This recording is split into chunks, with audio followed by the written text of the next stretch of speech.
Баршаңызға қайырлы күн. Бүгін сіздерге KFC тауық қанаттарының рецептімен бөлісемін. Видеоны соңына дейін қарауға кеңес беремін. Арнаға тіркеліп, комментариялар жазып кетіңіздер. Ал ендеше жасауға кірісейік. Ең бірінші тауық қанаттарын дайындап аламыз. Керек емес ұш жағын кесіп тастап, қанаттарды екіге бөлеміз. Барлығын осылай кесіп дайындаймыз.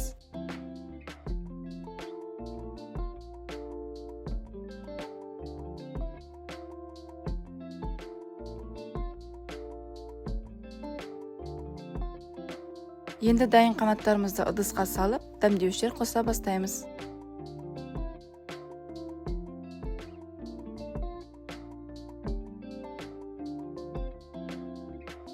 Ыдысымызға ұсақталған сарымсақ, тұз, бұрыш, тауық етіне арналған дәмдеуіштер, кетчуп және ұн қосып, қолмен жақсылап барлық дәмдеуіштер қосылғанша араластырамыз.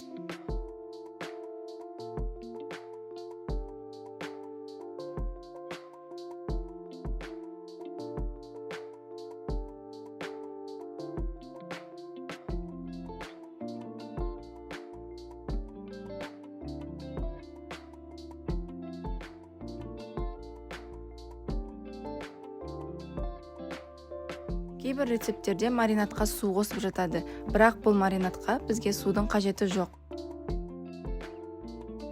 Міне осындай маринад шығады.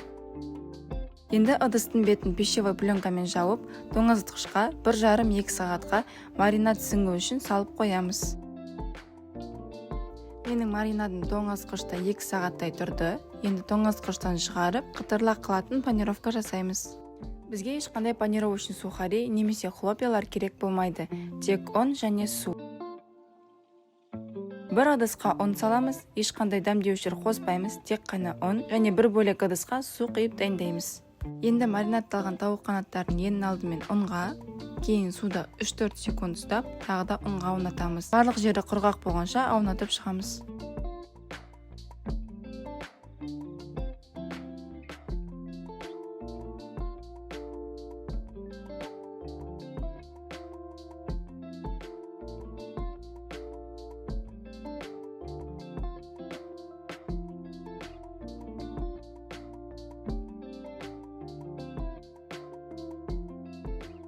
Қалған қанатшаларды осылай қайталап аунатып шығамыз.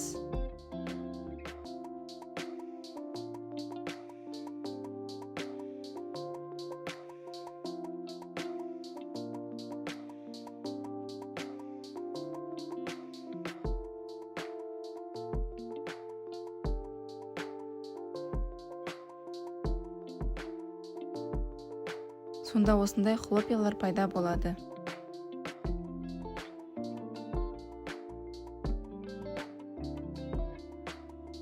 Табамыздың түбінде артық ұнның қалдықтары қалмас үшін, біздің қанатшаларды артық ұннан қағып аламыз.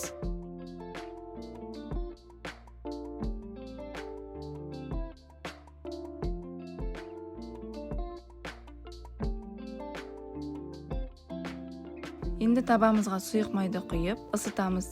Біздің майымыз қатты ысып тұру қажет. Егер майымыз қатты ысымаған болса, біздің тауық қанаттарымыз майды өзіне көп сіңіріп, қатты майлы болып кетеді.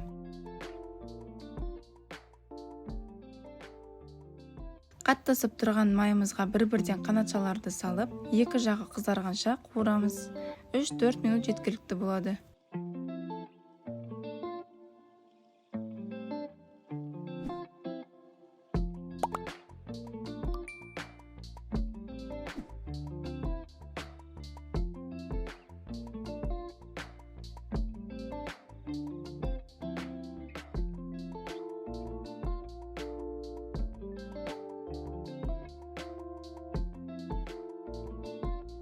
Міне біздің қытырлақ тауық қанаттарымыз дайын болды.